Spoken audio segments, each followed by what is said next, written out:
সবাইকে good morning করে দাও। Good morning. কদিন দাদা ভাইকে ব্লগে না দেখতে পেলে, দাদা ভাইকে তো অনেকদিন দেখাও না। দাদা ভাই কি তোমাকে ফোন টোন করে না? হ্যাঁ ফোন টোন করে, কেন করবে না? দাদা ভাই গেছে, তোমাদের দিদি ভাইকে, দাদা ভাই তোমাদের দাদা ভাই গেছে 3 মাস হয়ে গেছে, আর 3 মাস বাকি রয়েছে। মানে কতদিন? 98 ডেজ বাকি রয়েছে আর আসার। 90 মোর আমি ফেসবুকে স্ট্যাটাসও দিয়ে দিয়েছি। হ্যাঁ আমি আবার লিখেছি মাঠ তোমায় ডাকছে, আয় খোকা আয়। মাঠ তোমায় খেলতে ডাকছে। খেলতে অবশ্যই মাঠই তো আমায় ডাকবে না? হ্যাঁ সেই তো, মাঠ আমার সব থেকে কাছের। সেই আর মানে বউ বাচ্চা সংসার সব দূরের, মাঠ হচ্ছে কাছের।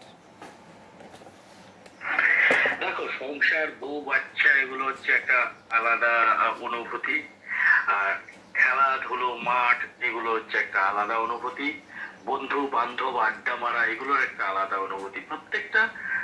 প্রত্যেকটা জিনিসের একটা ক্রাইটেরিয়া আছে। প্রত্যেকটা মানুষের বাঁচার নিজস্বতা আছে, নিজস্ব লাইফস্টাইল আছে। আমার লাইফস্টাইলে এরকমই, ফ্যামিলি নিয়ে রয়েছি, বাইরে চাকরি করছি, বাড়িতে আসলে ফ্যামিলির সাথেও সময় দেবো, আবার মাঠেও খেলবো। হ্যাঁ এইবার আমি সকালবেলা বলেছি, আমি বৃষ্টি হচ্ছে, আরশিকে আজকে রেনকোট দেওয়া হয়নি, ছাতাও দেওয়া হয়নি। ছাতা তো নেয় না, রেনকোটই নিয়ে যায় ব্যাগের মধ্যে। তো বৃষ্টি হয় না বলে আমি রেনকোটটাকে বার করে রেখেছি। এবার আজকে এই যে দুমাদুম নামবে তো বুঝতেই পারিনি। এইবার এখন ধুমসে বৃষ্টি নেমেছে, আমি বলছি কি যে সোনাকে রেনকোট ফেনকোট দেওয়া হয়নি। আর বলছে মাঠে পিচ করেছে, খেলার মাঠে ওদের। তো বলছে পিচটা না ধুয়ে যাবে। কার চিন্তা কি? আমার মেয়েকে নিয়ে আমার চিন্তা নেই। আমি জানি মেয়ে ভিজবে না, ঠিক কোনো না কোনো ভাবে ব্যবস্থা করে বন্ধুদের রেইনকোট হোক, বন্ধুদের ছাতা হোক, ম্যানেজ করে ঠিক চলে আসবে। সেই যেমন বাবা তার তেমন মেয়ে। মেয়েরও কোনো চিন্তা নেই, বাবারও কোনো চিন্তা নেই। সব চিন্তা হচ্ছে আমার মাথার মধ্যে, মানে আমাকে সব মানে ইসে করে ঘুরতে হবে। ভিজে আসলে সব না ভিজে আসলে তো তুমি নেই, তোমার কোনো চিন্তাও নেই। মানে চিন্তা নেই বলতে কি, তারপরে যখন ঠান্ডা লাগবে বা কোনো কিছু, যদি কোনো শরীর খারাপ হয়ে যায়, তাহলে তো আমার ভোগান্তি। তোমার তো, তুমি তো বলেই খালাস হয়ে যাবে। তাহলে শোনো, একটা কথা শোনো, যত ভিজবে, যত নোংরা ঘাটবে, যত রোদে পুড়বে, তত ছেলে মেয়েরা, বাচ্চারা তত কঠিন হবে, তত শক্ত হবে। ঠিক আছে? যত আগলে রাখবে না, তত দেখবে মোমের পুতুলের মতন হবে। একটু গরমেই গলে যাবে, একটু বৃষ্টিতেই মাটি ঝরে যাবে। তো ওদের নোংরা থাকতে দাও, ওদের কাদার মধ্যে খেলতে দাও, ওদের বৃষ্টিতে ভিজতে দাও। তাতে কি ওরা সেই মানে বৃষ্টির যে একটা ইসে রয়েছে সেটাকে ওরা অ্যাবজর্ব করে দেবে। তো কি হবে, ঠান্ডা লাগবে না। তুমি যদি আগলে রাখো, তাহলে দেখবে একটু বৃষ্টির জল, একটু মাথা ভিজলেই ঠান্ডা লেগে যাবে। সে যাই হোক, একটা টেনশন তো থাকে। আমি বলছি মেয়ের কথা, তুমি বলছো মাঠের কথা।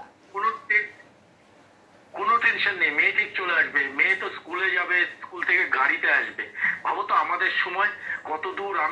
আমি যখন স্কুলে পড়তাম, কমসে কম আধা ঘন্টা হেঁটে আমাকে স্কুলে যেতে হতো। বৃষ্টি কাদা মাঠের মধ্যে দিয়ে, যে ধান ক্ষেতের মধ্যে দিয়ে যেতাম। আমি তখন গ্রামে থাকতাম। আমার স্কুলিং হয়েছে ধুবুলিয়াতে।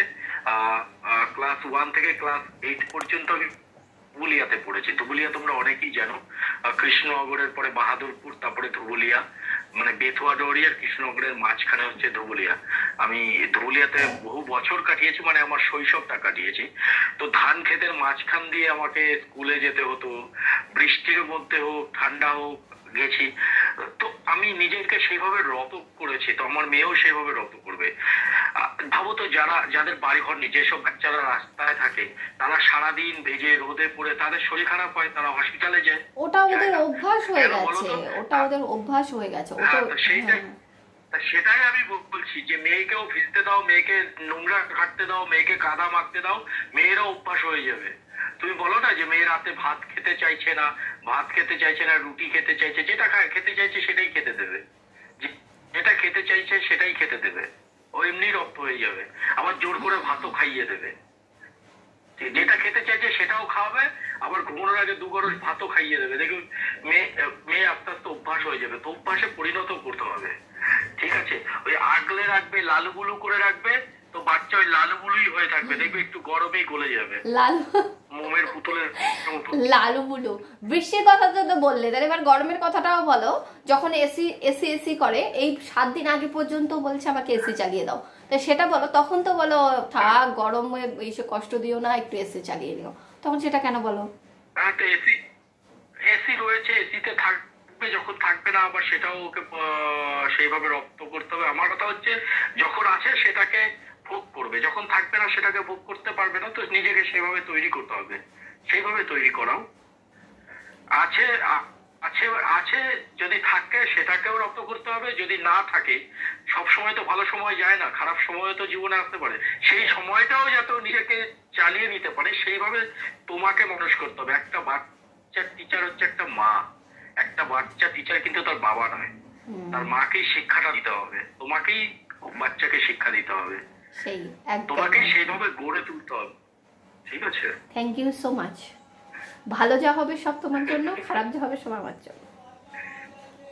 না না, ভালো যা হবে তোমার জন্য আমি বলিনি তো, খারাপও তোমার জন্য হবে না। আর রক্তটা তো আমার, ওকে ভালো বলা যেতে পারে, ওকে খারাপও বলা যেতে পারবে, কিন্তু তুমি ওকে ফেলে দিতে পারবে না, ওকে উপেক্ষা করতে পারবে না, লিখে রাখো। ঠিক আছে, তুমি কেন কেউ আমার পেট থেকে হয়েছে আর তোমার রক্তে হয়েছে? কি হয়েছে? পেট থেকে হয়েছে আমার, রক্তটা তোমার। বুঝলাম না, বললাম কি হয়েছে? পেট থেকে হয়েছে আমার, রক্তটা তোমার।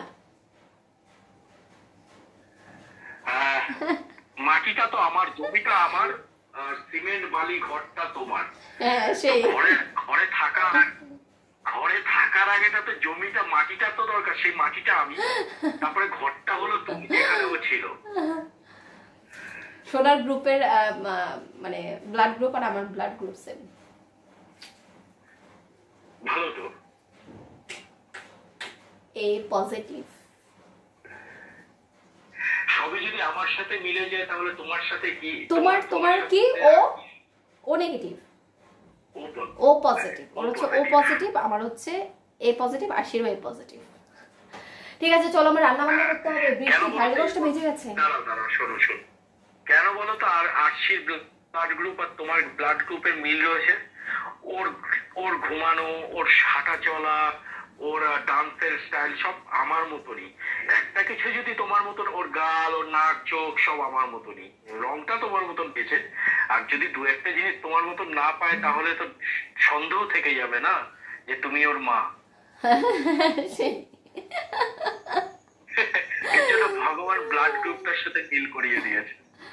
যাক, ভালো হোক, ভালো থাকুক, সুস্থ থাকুক, সেই জন্যই তো সবকিছু, এই জন্যই আর কি বলা। আর লালু বুলু করে আগলে রাখবে না, বৃষ্টিতেও ভিজতে দেবে, একটু মাটিতে খেলতে দেবে, একটু নোংরা ঘাটতে দেবে, তাহলেই বাস্তবটাকে জানতে পারবে। লালু বুলু ওকে নিয়ে আমি কখনোই করি না। লালু বুলু ছোটবেলা থেকেই আমি যা খেয়েছি ওকে তাই খাইয়েছি, এখন অভ্যাসও তাই হয়েছে, আমি যা খাই ও তাই খায়, আমি যা করি ও তাই করে। লালু বুলুর মানে মতো করে তৈরি করিনি, আর তৈরি হয়ওনি।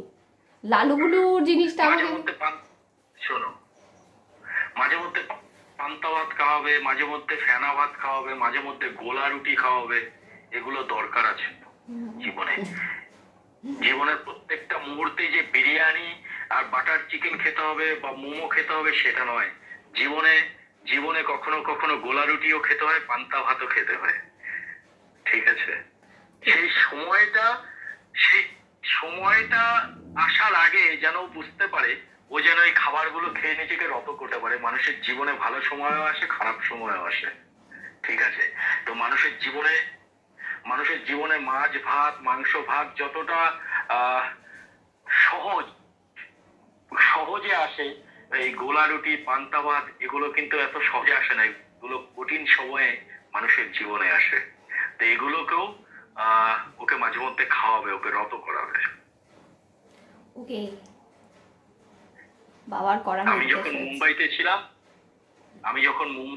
আমার যখন জব ছিল না, নট অনলি মি, আমাদের রুমে আমরা 14-15 জন ছিলাম মুম্বাইতে, তার মধ্যে 4-5 জনের আমাদের জব ছিল না। আমাদের মনে আছে, আমি আর একটা ছেলে আর দুটো দাদা ছিল, তারা সিনিয়র ছিল। আমরা একটা টাইম ইভিনিং আমরা গোলা রুটি খেতাম। So it's a part of A life, it's প্রত্যেকটা মানুষের জীবনের ফেসেস এগুলোকে ফেস প্রত্যেকটা মানুষের করতে হয়। তো এই ফেস গুলো করার আগে যাতে আমার মেয়ে যাতে জানতে পারে যে গোলা রুটি কি, পান্তা ভাত কি, তার টেস্ট কি, এটা ভীষণ জরুরি জীবনে, প্রত্যেকটা মানুষের জীবনে।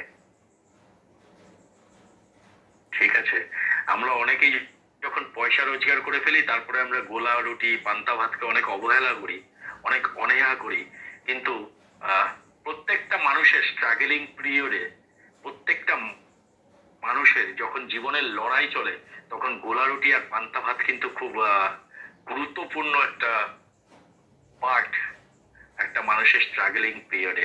একটা মানুষ যখন অনেক দারিদ্রতার মধ্যে দিয়ে জীবনযাপন করে, তখন কিন্তু এই পান্তা ভাত আর গোলা রুটি কিন্তু খুব পরিচিত একটি খাবার হয়ে যায়। আজকে আমরা হয়তো বিরিয়ানি, বাটার চিকেন, হাক্কা নুডল এগুলোকে পরিচিত বলি, কিন্তু এগুলো পরিচিত নয়। এগুলো জাস্ট অ্যারিস্টোক্রেসি, আর কিচ্ছু নয়। আসল খাবার হলো পান্তা ভাত, গোলা রুটি, ঠিক আছে, কলা, খিচুড়ি, এগুলো হচ্ছে আসল খাবার। এখন বৃষ্টি হচ্ছে, আমি ভাবছিলাম খিচুড়ি করবো।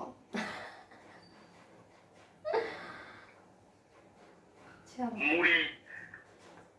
চলো টাটা বাই বাই করলাম সবাইকে। আর 98 দিন বাকি রয়েছে, দেখতে দেখতে চলে যাবে ডিসেম্বরে। ওই আমার বার্থডে ফার্থডে করতে করতে ফেব্রুয়ারি চলে যাবে, তারপরে মার্চের 15 দিন গুনবই না এমনি। যাক, খুব ভালো, তাড়াতাড়ি এসো, সাবধানে এসো। এটাই, এইবার 6 মাস হওয়াতে সত্যি ভালো হয়েছে। মানে হুড়ু হুড়ু করে সময়টা কেটে যাবে। 3 মাস তো কেটেই গেল, আর 3 মাসও কেটে যাবে।